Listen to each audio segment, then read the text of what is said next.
Oke. Selamat malam kepada teman-teman semua, teman-teman sedang menonton dan dosen Ibu Grace. Malam ini kami bertujuan untuk memenuhi tugas presentasi dari kelompok 9 itu ada berenam. Yang pertama Prambudi Herdiawan, yang kedua Galih Magenta Setiawan, yang ketiga itu Panca S. Harefa, yang keempat Bernadetta Dwi Kurniawati, yang selanjutnya Clarissa Judika Nata Nisnababan, yang terakhir adalah Adelia T.R. Hutapea. Selanjutnya, topik bahasan kami malam ini dari kelompok 9 Digital Auditing. Yang pertama adalah tentang deskripsi kas. Yang kedua itu adalah prinsip akuntansi berterima umum dalam penyajian kas di neraca. Yang ketiga, tujuan pengujian substantif terhadap kas. Yang terakhir adalah program pengujian substantif terhadap kas. Untuk deskripsi kas akan dijelaskan oleh rekan saya. Silakan untuk deskripsi kas. Baik, untuk deskripsi kas, yang pertama, kas itu didefinisikan sebagai aset paling liquid yang meliputi uang tunai, saldo rekening giro di bank, dan setara kas yang dapat digunakan secara bebas untuk operasional. Dalam audit, kas sendiri memiliki perhatian khusus karena mudah dialihkan, mudah disalahgunakan, dan sering menjadi objek kecurangan. Deskripsi kas juga menekankan pada keterbatasan penggunaan kas, pemilikan dan keberadaan kas, serta hubungan kas dengan akun lain seperti pendapatan, piutang, dan bebannya. Untuk Sel- berikutnya, Selanjutnya, prinsip akuntansi berterima umum, penyajian kas dalam neraca. Jadi seperti di deskripsi kas tadi, di Pabu ini dijelaskan bahwa kas itu mencakup kas di tangan dan rekening giro atau demand deposits. Nah, selanjutnya ada setara kas. Ini merupakan investasi jangka pendek yang liquid, cepat, dapat dikonversi menjadi jumlah kas tertentu, dan risiko perubahan nilainya tidak signifikan. Umumnya berjangka sangat pendek. Lalu kalau di neraca itu kas yang dicantumkan terdiri dari saldo kas yang ada di tangan perusahaan pada tanggal tersebut dan saldo rekening giro di bank yang pengambilannya tidak dibatasi bank atau perjanjian yang lain. Selanjutnya, kas dalam valuta asing juga tetap harus dicantumkan di neraca sebesar nilai kurs yang berlaku pada tanggal neraca. Unsur-unsur yang harus disajikan secara terpisah dari unsur kas di neraca jika jumlahnya material itu terdiri dari tabungan di bank, terus bisa ada juga dana untuk perluasan pabrik, dana pelunasan utang, atau dana lain yang tidak digunakan untuk keperluan modal kerja. Lalu ada saldo bank minimum yang disyaratkan bank dalam suatu perjanjian penarikan kredit. Selanjutnya, ada juga saldo pada bank luar negeri yang tidak digunakan dalam hubungannya dengan kegiatan bisnis di luar negeri dan tidak dapat segera diubah ke dalam mata uang rupiah karena suatu batasan-batasan. Dan yang terakhir, persekot biaya perjalanan atau persekot lain kepada karyawan. Untuk prinsip akuntansi secara lebih rinci nanti akan dijelaskan oleh rekan saya, Bang Panca.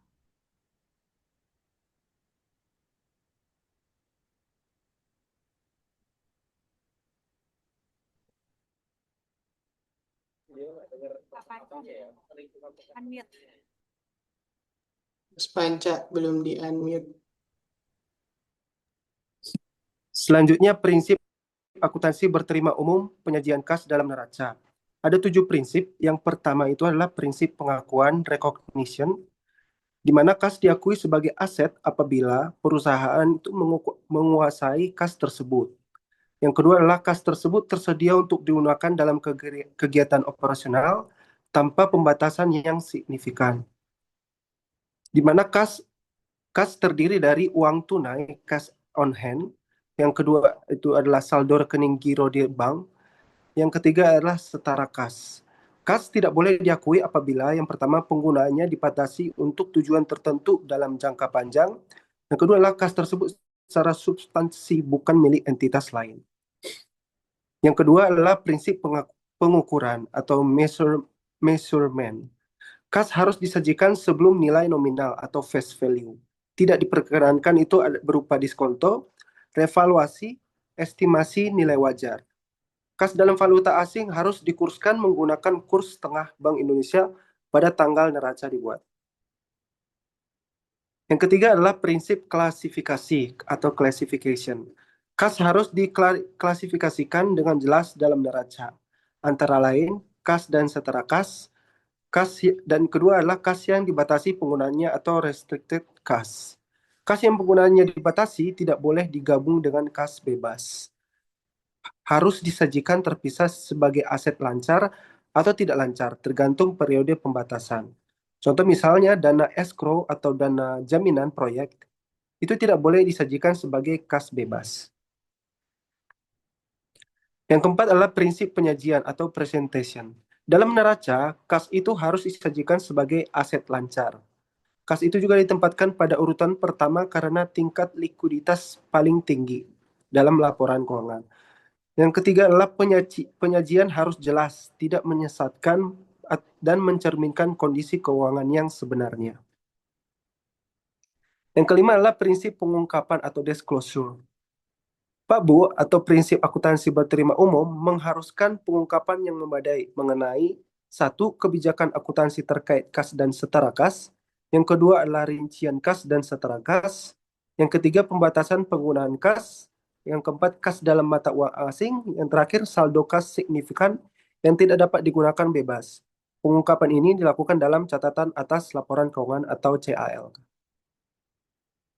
Yang keenam adalah prinsip konsistensi dan kewajaran. Penyajian kas itu harus konsisten dari periode ke periode.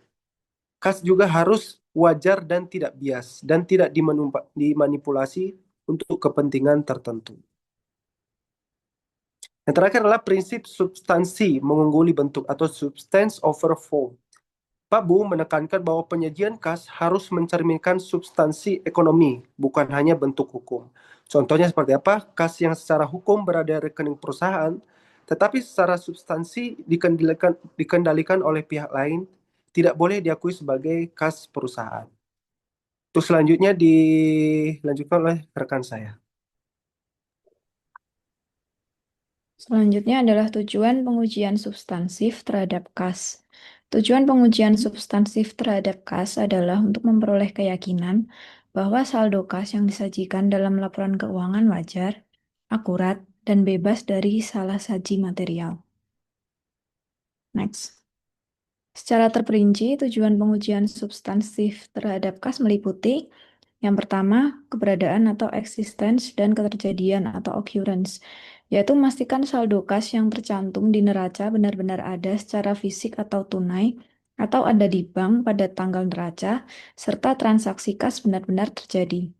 Yang kedua adalah kelengkapan atau completeness, yaitu memastikan seluruh transaksi kas dan saldo kas yang dimiliki perusahaan telah dicatat dan tidak ada yang terlewat. Yang ketiga adalah hak kepemilikan atau rights, yaitu membuktikan bahwa saldo kas yang tercantum benar-benar merupakan hak milik perusahaan. Next. Kemudian akurasi dan penilaian atau accuracy and valuation, yaitu memastikan saldo kas dinilai dengan tepat dan sesuai dengan prinsip akuntansi yang berlaku umum. Contohnya konversi mata uang asing ke rupiah. Dan yang terakhir penyajian dan pengungkapan atau presentation and disclosure, yaitu memastikan kas diklasifikasikan dan diungkapkan dengan benar dalam laporan keuangan, termasuk pembatasan penggunaan kas. Selanjutnya akan dijelaskan oleh rekan saya. Kemudian terdapat 4 komponen yang akan kita bahas terkait program pengujian substantif terhadap kas. Yang pertama adalah konfirmasi bank, bertujuan untuk memverifikasi keberadaan dan saldo kas di bank. serta mengidentifikasi kewajiban atau pembatasan atas kas. Cara konfirmasi bank adalah auditor mengirimkan permintaan konfirmasi langsung ke bank, memastikan saldo bank sesuai dengan catatan klien, lalu memeriksa adanya pinjaman, jaminan, atau pembatasan rekening. Yang kedua, yaitu pengujian rekonsiliasi bank. Bertujuan untuk memastikan saldo kasi di buku sesuai dengan saldo menurut bank. Pengujian dilakukan dengan memeriksa ketepatan perhitungan rekonsiliasi, menelusuri saldo bank ke konfirmasi bank, memeriksa cek beredar, memeriksa setoran dalam perjalanan, dan meneliti item rekonsiliasi lain. Kemudian akan dijelaskan dengan rekan saya. Berikutnya adalah cut-off bank statement, bertujuan untuk menguji ketepatan cut-off transaksi kas dan identifikasi manipulasi saldo akhir periode. Nah, cut-off itu dilakukan ketika auditor memperoleh laporan bank 7-10 hari setelah tanggal neraca. Lalu, auditor menelusuri cek dan setoran yang tercantum di rekonsiliasi, serta memastikan transaksi dicatat pada periode yang tepat. Next. Dan yang terakhir pada komponen ini adalah proof of cash atau analisis transaksi tidak biasa. Ini bertujuan untuk memastikan seluruh arus kas itu dicatat dengan benar ketika adanya pengendalian internal yang lemah dan indikasi kecurangan kas. Pada pengujian ini, auditor akan membandingkan antara saldo awal dan akhir kas, total penerimaan kas menurut buku dengan bank, serta total pengeluaran kas menurut buku dengan bank. Sekian presentasi dari kelompok 9 dari mata kuliah Digital Auditing 2. Kami menyadari bahwa presentasi ini masih memiliki keterbatasan, oleh karena itu kami mengharapkan kritik, saran, dan pertanyaan yang konstruktif untuk memperkaya pemahaman kita bersama. Atas perhatian Bapak Ibu sekalian, kami ucapkan terima kasih. Selamat malam.